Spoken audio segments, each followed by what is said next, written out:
Today I'm going to show you how easy it is to use the Thinking Guide student workbook for English language arts to differentiate with a simple read aloud. So if I was using this page out of our workbook, I would first make sure all my students are turned here and they would write down the title of the read aloud, Skippyjon Jones. And their job as I go through the read aloud is to stop and jot on this page because I'm testing them not for what they can read themselves, but more their understanding and comprehension of the story. So as I'm reading through the first time, I'm going to ask my students to make a list of the different characters and their perspectives here in this first arrow. So my on-level students will probably choose 2 or 3 of these characters. They might say Skippyjon Jones is an adventurer, that Mama Junebug just wants her son to be a cat.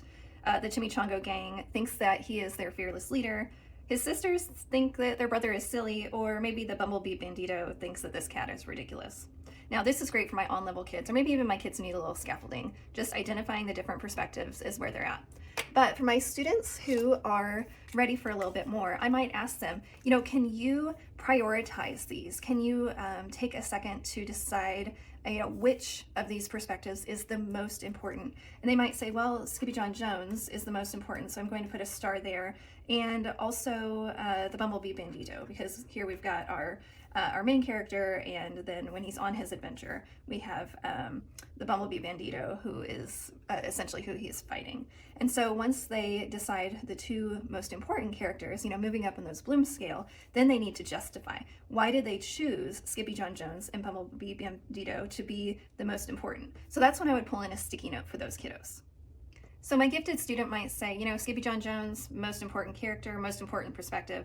And then on that sticky note, they would tell me that really the story is about his imagination and how he sees the world, which is that it is a great adventure. So that's why they think that his perspective is the most important.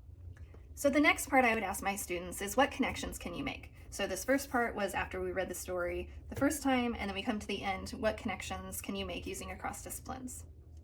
So my second graders might say, when I think about across disciplines and Skippyjon Jones, this really relates to art because we use our imagination when we're painting or drawing. Or they might say, this story really connects with the way that we write when we write our narratives, because he tells his own story from his imagination, which is what we do as well. This is great for our on-level kids or kids who need a little bit of scaffolding, but you might think, well, what can I do for my kids so this is super easy? They need more of a challenge. So once again, this is where I bring out the sticky note and I think about my Bloom's verbs, and I want to move my kids into that evaluate portion of Bloom's instead of just identifying and applying. And so I might ask them, can you give Skippyjon a grade on his story that he wrote if we're connecting it to writing? And so then on their sticky note, they might give the grade of 4 stars out of 5 and then justify why. And maybe they would say, he did a good job describing his adventure, but the beginning is confusing because he jumps right in. And then I might ask them to, go even further. What critique or what plan might you give him to make his story a 5-star story? So for this first part, I've read the story, they've jotted down their ideas as I'm reading. This second part, the connections, they have done that guided with me, but after I finish the story. After that, before I move them on to unanswered questions, I might ask them if there's any parts of the story that they want me to turn back to and read again, or that they wondered about. So we would page back through the book, take a look at a few places before I have them jot down their unanswered questions section. Now here it's key because I don't just want them asking a whole bunch of questions. That's not what real deep critical thinking learners do. And so I want them to think about puzzles or conundrums, anything that's unsolved or unknown or something unexplained, maybe even a dilemma or something that's doubtful or uncertain.